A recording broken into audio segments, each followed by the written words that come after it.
no ar o Jornal do Sul de Minas, sexta-feira, 24 de fevereiro de 2012. Seja bem-vindo à TV Poços. A sua ligação a partir desse momento, na edição ao vivo, é muito importante porque através dela nós recebemos as suas perguntas, as suas opiniões a respeito dos assuntos que serão abordados. A nossa entrevistada é a vereadora Maria Cecília Figueiredo Pípari. Bom dia. Bom dia, obrigada pelo convite. Mais uma vez, é um prazer estar com vocês. Satisfação toda nossa. Hélio Scalvi, tudo bem? Seja bem-vindo. Bom dia Zambrano, bom o dia, Hélio Carol. quase sumiu essa semana, né, Hélio? Veio no último diazinho.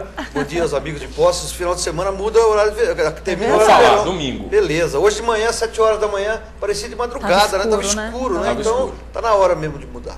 Carol, tudo bem? Tudo ótimo, tudo bem. Bem-vinda, Cissa, o Hélio também. Bem-vindo você. Aproveitar e já te desejar um excelente final de semana. Hoje é sexta-feira e a gente sempre convida você a participar com a gente, não só com perguntas, mas também trazendo notícias do seu bairro e da sua comunidade. Você pode ligar 37216955 ou se conectar no Jornal do Sul de Minas, @hotmail.com, e o Fábio também fica ali no Facebook, Fábio Zambrano, também como interatividade. Seja bem-vindo. O também... Twitter. Fábio. O Twitter também. Boa lembrança. Ok, já que o Hélio tocou no assunto, então no próximo domingo, dia 26, acaba o horário de verão. Às 0 hora, na madrugada de sábado para domingo, dia 26, então os relógios devem ser atrasados em 1 hora. O horário de verão iniciou no dia 16 de outubro de 2011 e o prazo de vigência foi de, então, será, no caso, quando completar 0 hora de domingo, 133 dias nas regiões Centro-Oeste, Sul e Sudeste. Então, atrasar o relógio. Ok? É isso Isso mesmo. sempre dá dúvida, né, Fábio? Então, a gente assim, atrasa, adianta, a gente... Vamos ganhar uma hora. Chegou a isso, a meia-noite, gente você sempre ganha volta uma para as hora 11, não é quando isso? Chegou a meia-noite, a gente volta para as 11. Quando eu era adolescente, eu adorava. Então, eu faço essa ligação, eu sempre penso nisso, assim, a gente ganha 1 hora quando termina isso mesmo. o horário de verão e a gente perde 1 hora quando inicia. Exatamente. Né? Agora nós vamos iniciar falando de assuntos mais rotineiros aqui, principalmente relativos ao carnaval. A Polícia Rodoviária Federal realizou um balanço e nós fizemos uma reportagem, a equipe de jornalismo da TV. Vamos assistir. Segundo o balanço divulgado pela Delegacia da Polícia Rodoviária Federal em Poços, ocorreram 7 acidentes, 3 sem vítimas e 4 com vítimas, mas não houve morte. Durante a operação de carnaval, 624 veículos foram fiscalizados, 134 motoristas foram multados, 7 deles por embriaguez ao volante. Fiscalização intensa com o etilômetro, né, o uso do bafômetro, consequentemente inibindo os condutores que têm por hábito fazer uso da bebida alcoólica e sair dirigindo.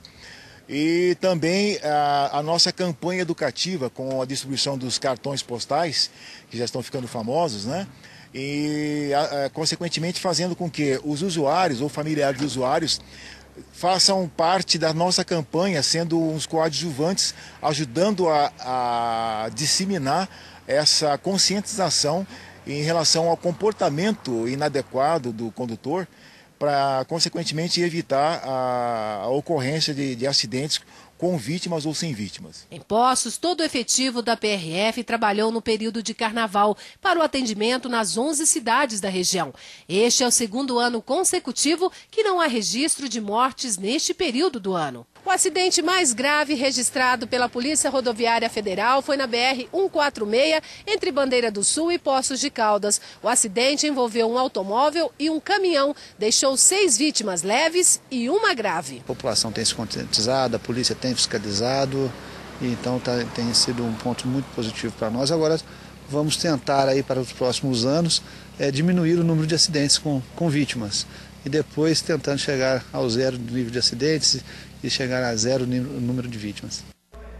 Esse é o ideal, né? Chegar a 0 acidentes, 0 vítimas. Tomara que realmente seja um trabalho que tenha esse objetivo e que consiga alcançar, né? Porque é cada vez mais necessário a atenção na estrada, ter uma boa percepção do momento em que está a estrada e dirigir tranquilo. Acima de tudo, educação no trânsito, né? Porque muita gente entra no carro e pensa que aquilo lá é uma arma, né? Inclusive esse acidente que teve aí, que foi mostrado pela reportagem, eram jovens que estavam indo para o carnaval em Muzambinha.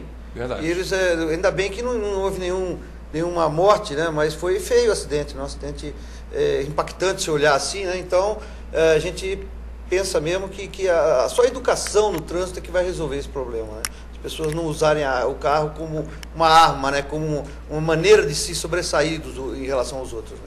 Ok, e já que a gente está falando de trânsito, de carros, ontem nós entrevistamos o Antônio Viviani e ele relatou que o carro dele foi rebocado. Ele falou aqui no Jornal do Sul de Minas, foi apreendido por estacionar em um local proibido, mas tem ali as faixas pintadas em frente a Fungotá, que tem um recuo, um bolsão, e as vagas estão no ângulo, né, em 45 graus. Então, ele não sabia e muitas outras pessoas também não sabiam com certeza a respeito das possibilidades de ter os seus carros removidos. E esse é o tema dessa reportagem que nós vamos assistir agora.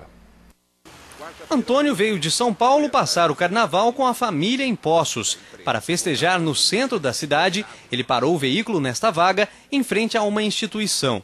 Quando voltou, recebeu uma surpresa nada agradável. Meu veículo foi guinchado inadvertidamente porque eu estava parado num local onde não há nenhuma sinalização de que seja permitido estacionar em determinados horários ou proibido estacionar em qualquer que seja o horário naquelas faixas que foram pintadas em frente à Gota de Leite, na rua Santa Catarina, onde haviam vários veículos estacionados.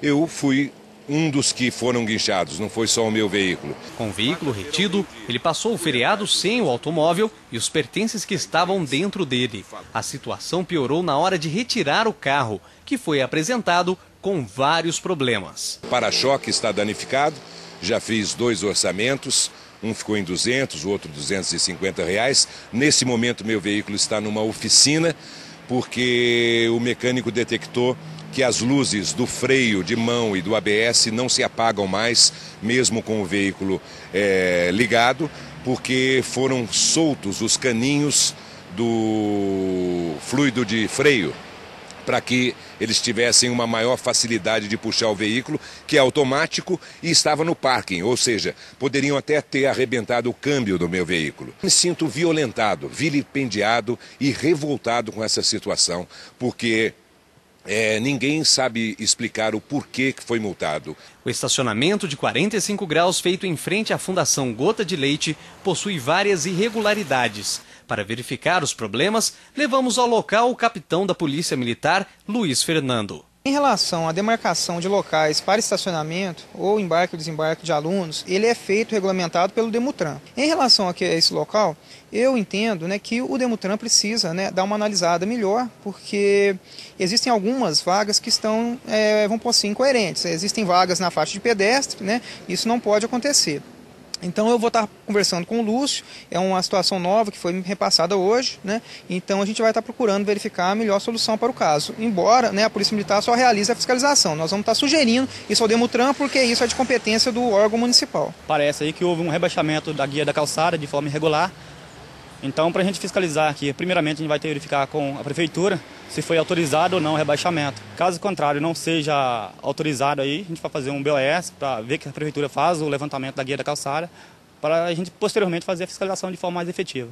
Diante do problema, outros 2 motoristas foram autuados. Segundo o presidente da fundação, o estacionamento foi feito por eles e a regularização está em andamento no Demutran. O Demutran esteve aqui, nos notificou, vai ser feito em forma de bolsão. As vagas na garagem, eles vão demarcar aí e no período, somente no período das 11 às 11h30 e das 5 às 5h30 é que não poderá parar o carro, somente poderão parar as vans. Neste carnaval, mais carros foram apreendidos. Segundo o gerente do pátio autorizado pelo Detran, o número de veículos guinchados neste feriado foi recorde.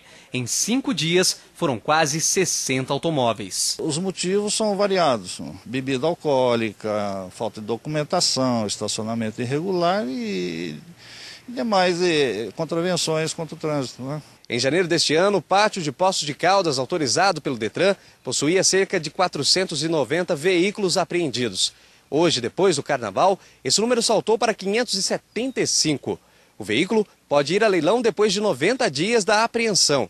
Para evitar esse transtorno, o motorista deve pagar as diárias, o valor do guincho e regularizar a situação da documentação. O proprietário tem de dirigir a delegacia de trânsito, ele vai emitir o documento referente à soltura do veículo. Ele volta, retorna ao pátio e do pátio a gente já faz a liberação para ele. Olha, impressionante esses números, hein?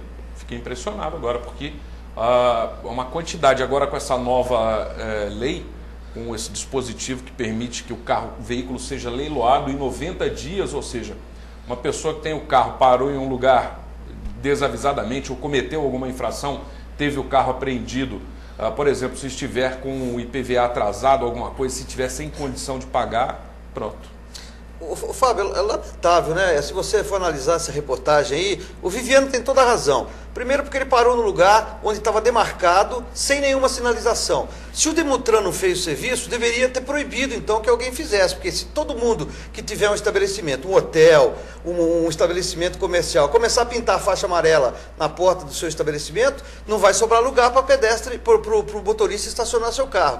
O lugar está sinalizado com tinta amarela, está lá recuado, não se sabe se a prefeitura autorizou ou não o recuo.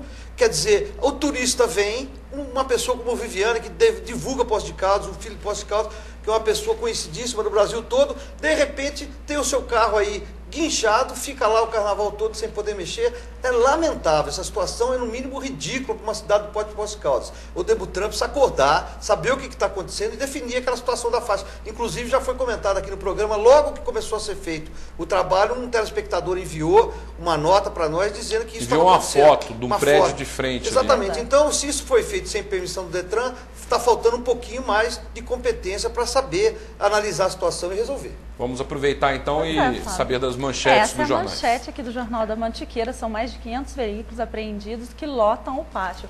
Conforme a reportagem que você acabou de assistir, já no Jornal da Cidade, a Unifenas, campus local, perde a faculdade de Direito. A última turma conclui suas atividades no final deste ano e a Unifenas encerra o curso de Direito, que será oferecido no campus da instituição em Alfenas. Está aqui. Já no Jornal de Poços, morre idoso que teria sido vítima de maus tratos. O delegado Hernani Pérez Vaz conduz inquérito que vai apurar as denúncias e também reunião vai definir pauta de reivindicação dos servidores municipais. Flávio Faria, vereador, presidente dos sindicatos municipais, quem está à frente. Aqui são as principais de hoje. Daqui a pouquinho a gente tem os portais com as manchetes nacionais. Comentários, vereadora, a respeito dos carros aí. Eu acho que está passando a hora da administração pública municipal tomar a frente e fazer as coisas corretas. As pessoas não podem simplesmente demarcar e depois correr atrás para regularizar. Isso daí está passando da hora de se tomar uma atitude. Essa área, quando foi feita a demarcação e quando foi colocada aquela lama asfáltica, primeiramente ficou ridículo o lugar, porque calçada não se pode pôr lama asfáltica. Rebaixar a calçada e deixar o pedestre andar na rua é violação dos direitos do pedestre. Cadeirante tem dificuldade para passar ali hoje em dia. Uma mãe com carrinho de bebê é uma escola, uma mãe com carrinho de bebê tem dificuldade de passar ali. E aí, depois de tudo isso, se faz aquela porcaria de serviço que se chama-se lama asfáltica na calçada, rebaixa o meio-fio e tem todo esse prejuízo para as pessoas que estacionam. Agora, eu estou cansada de avisar e estou cansada de falar. As pessoas primeiro fazem o errado para depois fazerem o certo. Né? E isso daí vai se ficando. É preferível deixar de pagar para depois ter uma anistia. É preferível fazer as coisas erradas para depois regularizar. Quando que vai se acordar que primeiro tem que se fazer o correto para depois ter o benefício? Reivindicar mais, né? Exato. Mas e se a aquilo ali fiscalização atuasse, vereador, não seria nem feito. Não, porque todo mundo viu aquilo sendo feito lá e ninguém tomou providência nenhuma. E eu já tinha dito do Demutran que estava errado. Avisei o secretário de obras, era o Álvaro. Liguei para o Álvaro e disse, Álvaro, você está fazendo uma coisa ali que é ilegal. Rebaixar a calçada e fazer lama asfáltica para beneficiar o quê? Uma comunidade? Não, você está beneficiando uma instituição. E isso também é complicado.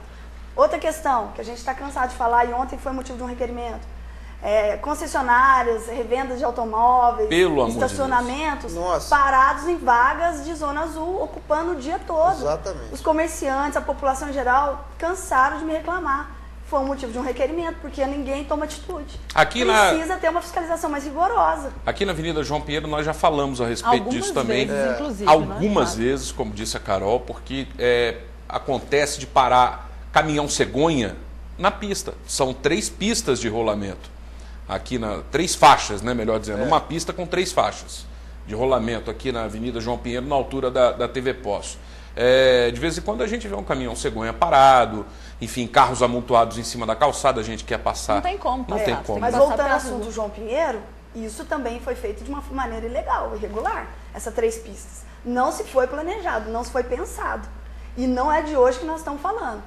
Nós, vereadores, viemos aqui, a empresa que tem uma concessionária foi até prejudicada e todos os comerciantes. Porque agora eles não têm como descarregar seus produtos. O carro, é lógico. Essa terceira faixa, comerciante que recebe produtos, refrigerantes, não consegue. Por quê? Porque foram prejudicados pela terceira faixa. Eu quero saber do executivo quanto que vai se pensar em planejar a cidade. Porque teve 5 milhões de reais que a Câmara aprovou de empréstimo para fazer a duplicação da Avenida João Pinheiro e até hoje não foi usado esse dinheiro. E eu quero saber onde está esse dinheiro também, 5 milhões de reais, se eles contrataram para fazer o planejamento da terceira pista. Aí não, vieram pintar faixa, dividir a pista sem nenhum planejamento. Cansamos de falar, falta planejamento na administração pública. Ok, queremos saber a sua opinião a respeito desses assuntos que estão sendo abordados. Ligue e participe. 3721-6955, você pode fazer perguntas para a vereadora Cissa, você pode emitir também as suas opiniões. E pela internet, através do Messenger, Jornal do Sul de Minas, @hotmail.com. A publicação também já fiz aqui no Facebook, você pode participar. Nós vamos a um breve intervalo, voltamos em instantes.